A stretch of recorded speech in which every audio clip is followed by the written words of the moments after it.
I just thought I'd let you see this bit of rubbish, and then we'll walk around slightly, and you can see just some of the sections of the big gun that was meant for Iraq. I'll just come round a bit, you'll see. This is just a few of the sections. It's big in here. I mean, this is just like normal field artillery, if you look at it. So, I mean, you can imagine what the size of that son of a gun was going to be. Biggest in the Middle East. This gun you're looking at, with Jane in the way, which is no problem. This is what they call a medieval wall smasher.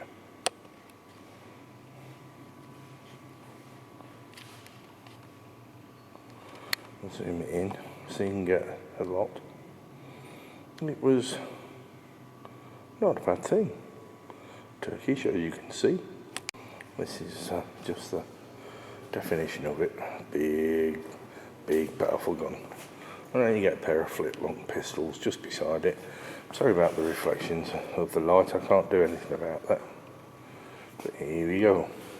Oh, you will notice something about this big gun, is it actually screws together. What an innovative design for moving it around. Now this is just looking at the base and the stand, feeling up, going up. It's a 25 pounder field artillery. Basic use of the British Army in the Second World War. Could stop a Panzer, but you had to be bloody good with it. This is a British bronze cannon, but you can see all the intricate workmanship on the barrel and the casement. Absolutely fantastic. Very old.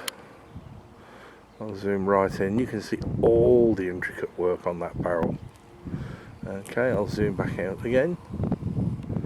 And I'll pause and I'll carry on moving round. Well, this is another British cannon.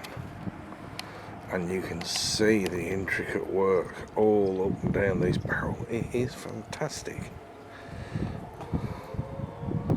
Just hope you can see it all as it comes in. Look at the workmanship. And that's just on a cannon to kill somebody.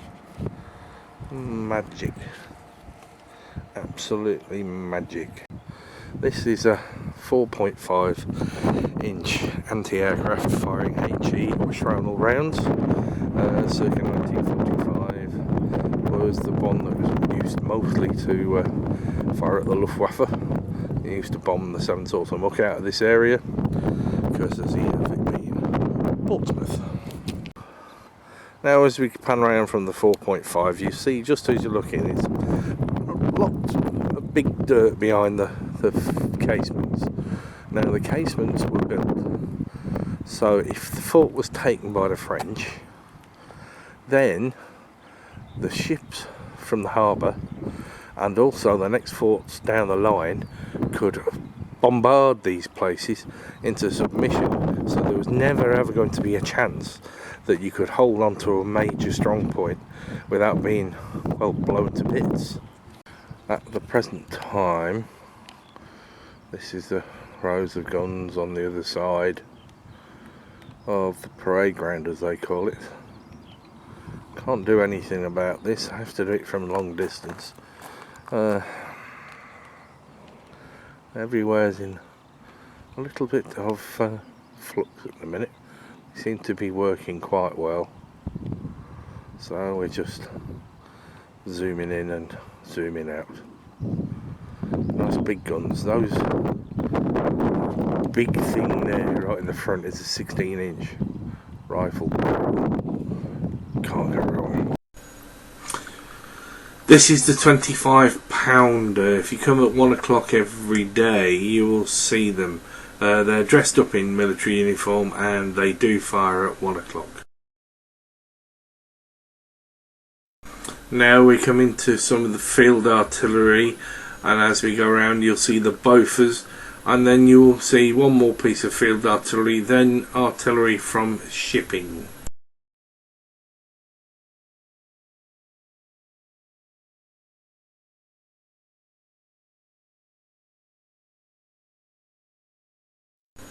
I'm sorry I have to keep interrupting the normal soundtrack, but there's another row of cannons, and you go around and you see a few more cannons, then you will go around and see the big boys. But the reason I'm talking over this now is because of the wind noise is so extreme. Sorry. The cannon in the centre are highly decorated, and some are from the Far East, and you will get to see them closer up in a moment.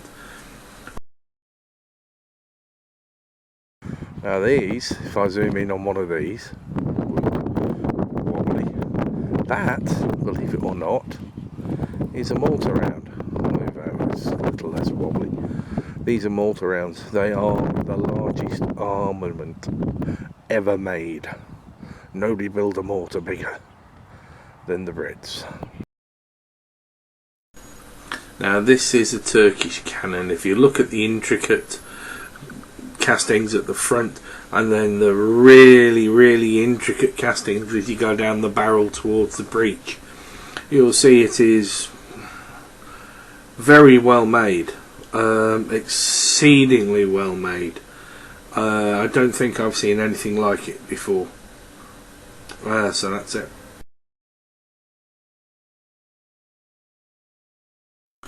Now the Indians had a very different attitude, so they put a tiger's head at the front and a tiger's head at the pivot point down, well, 3/4 of the way down the cannon. Not forgetting the intricate other works on the barrel and the breech. Right, this is where at the top of the battlements. This gives you an idea of what the guns look like to fire over the top. They used to have 16-inch guns up here, never mind this little one. And they used to be able to swing them down so they could keep the men out of rifle shot and everything else. Now this is a 7-inch gun, rifle barrel, sat on its own area, can be moved, swivel round. It's on its own rail, so it can be moved around, and it fired out through that area there. Now when they made these, they could take 16-inch shell directly on the roof and the guys could still keep firing. So they really did make them very well, but made it very vulnerable from the rear, so if the fort was taken, like I said, could be bombarded from the naval base. This is looking into the blacksmith's workshop. Look at the size of those bellows. Just a small forge with an opening for let the wind in, but this obviously was a gun emplacement many years before, and you can see all the different pieces of stuff they did, but you can see on the floor that's where the rail used to go, so it was a gun emplacement. Oh, this is where they had the guns, powder and all that lot kept, because these were black powder guns, they weren't normal guns. Now if you look up, you'll see a lamp.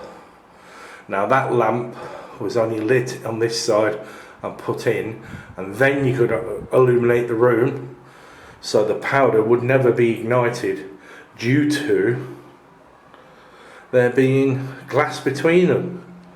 We'll see more of this later on. You can see the guns from the rear, and we're now beginning to pan around. You can see the older ones. I'll zoom in a bit so you can see the ancient ones, mostly around 15, well, between 15 and 1700. Then you go around and just give an impression of how big the square is. It is a big old square, but this is where they used to store, during the Second World War, all the armament for the anti-aircraft guns in Portsmouth. Go down here, and this is taking us to the north, the North Mortar Battery, and the killing fields apparently. Mortars are put in here for one reason and one reason only. So you get them behind, they're behind the wall, they're deep entrenched, and they can fire out over a short distance, and it will give you the killing fields. So you get an idea. Jane, will you walk forward? Come here. Come here. So you just get an idea of how big a mortar is. And there's 3 of them in this little bit overall. Now, if you were behind these walls, which is just the entranceway into this area, which is the main area for where the firing steps are, as you go up, fire and go up, fire over, that's fine, not a problem. But when all the enemy did come and get over the wall, then all the slots and slits had troops behind them to shoot them. And that's what it was, because this was the age before machine guns. Right, I'm just going to skimp this one, just so you get an idea. This is one of the areas that used to store all the shells for the defence of Pompey during the Second World War. Now, as you're looking down here, you can see Jane in the way there, and you're looking at all the different field pieces of artillery. Now, right at the bottom, right in the centre, I'll zoom in a little bit so you can get a good idea. That is the breech of a 200-ton gun, sat on railway. That's the way they got it round. Projectile weighed over 1.1 summit kilos, so it's 1.100 kilos. So you're looking at about 1.1 metric tons. Range 12 miles. Big machine. I'll get a bit closer and I'll take some more in. Well, you can see this is circa 1918. It's an 18-inch gun, and you can see it is enormous. Weight of barrel and sleigh, 180 tons. Weight of the projectile is 1,135 kilograms, which is basically 1.135 tons, metric tons that is. Crew of 24. Absolutely superb machine. What a distance it could fire. Right, I'll start at the front. I'll just pan down. I'm not zooming in, I'm not zooming out.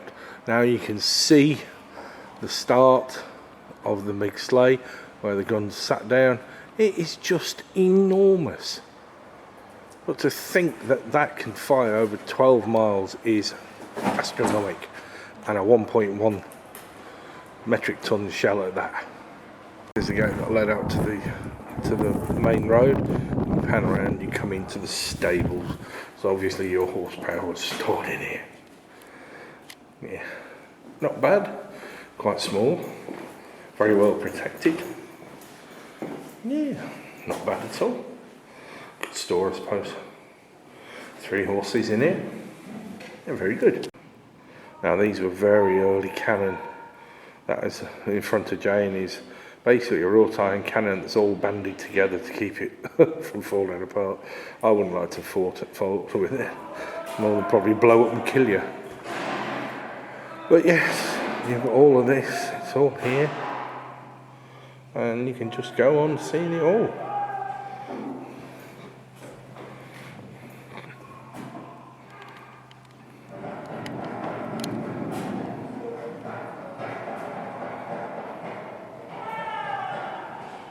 You read that? Because I can't. I have to pause it. I'll just come in here. And you do have realistic sounds being played while you're here. But yes, there's lots of stuff. There's too much, way too much. So you'd have to come and visit it yourself. It is fantastic. And if your school comes to visit, they dress you up, dress the little girls and boys up as they would be back then. Thank you. Just thought I'd give you a little bit of an insight can see the conveyor belt. This is obviously used for moving stuff around, like shells and black powder. And you can see it, and it goes quite a way down. As you can see, we're walking now down into the magazine areas and all the rest. So we'll go from there. I'm now stood at the bottom of the conveyor, and you can see how far up there you really go. But just on the left of me here, I'll just go around so you can see, there's a sign that basically tells you we were going into the main area where the magazine was, but troops with hobnail boots weren't allowed to do that because you might set off the powder. So you had to walk down this tunnel, which is a bypass tunnel that takes you around the magazines, so there's no danger of blowing yourselves to bits. In this room you can see that there was cots down here for men who work down here all the time, namely powder monkeys, and you can see some shell. That looks like the scales for measuring the weight of the black powder to be put in, so we'll go from there. But you'll see opposite, on the opposite wall, I'll zoom in a bit, little places like that and like that. That's for lamps, because they were kept behind glass. So you had a lamp there, a lamp in the middle and a lamp on the other side, and all they did was they were behind glass on both sides, so they wouldn't set off the powder by spray spark. Just so you can read it and understand it, it's better said by that than me. I'll come back out again. We're now in the main magazine. You can hear there's a load of children going out from schools. They just had their little lecture. Whoops, they've had their little lecture. So that's how the barrels are stored. And of course we come round to the same attitudes again. We have windows with lights, lamps behind them, so there is no chance for the contamination of the black powder. Now, it's always been accepted that you look down these narrow gaps and you think, what are they? This was the narrow walkway that went around the main magazine, which was where the powder monkeys carried the lamps, went round and put the lamps into the alcoves that you've seen in the walls, and then closed the glass behind them. There was glass in front of them, so when they put the... Now we're going right down into the barrels, so you'll hear it all. It looks damp down here. Might have been a little bit of damp because we've had so much water and rain this year. It's a lot. So we're just going to go down and have a wander. As you can see, Jane's down there, and Jane's 5'7", so you can see how long it is. Right, see you in a bit. Now, if you were really, really brave and got very close to the fort, then you would come down the banking into the ditch that protects the fort from cannon fire. And then, if you really were unlucky, you met these boys as he fired straight down grape shot, straight down the way. Not a nice way to die. I wouldn't like it.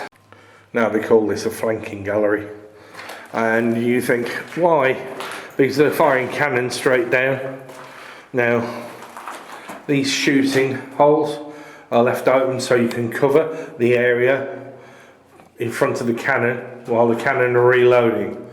Not very nice, very, very unsportsmanlike, but it is war and you're defending your country. I have to be very careful walking through here. It's very uneven on the floor. But these go on quite a way. I'll try and show you a little space. I don't know how much you can see outside, but that's the bottom. And we're about 40 feet down, so it's a hell of a bloody ditch. Now I'm taking a look out of one of the other slits in the flanking. I should imagine this was murder. But then, all of a sudden, all this was redundant because somebody invented a machine gun. Maximilian, I think his name was, German by descent, German where he lived. You know, one of those Tommy killers from the First World War. Well, I'll just taking the view round from the sea. This is what you'll see from the dockyards. That's where the ships used to be sat there waiting. Now it's all in brick for one reason and one reason only. If the fort was taken, it could be bombarded by the navy from the sea and destroyed. Not forgetting that each one of these forts was in line with others and could be bombarded from each fort to take the forts out. So even because they were built to keep the French out, because of that's the way it was, and they were very nervous of it. But they were built especially, and they were very expensive, very, very expensive, and they were turned a folly.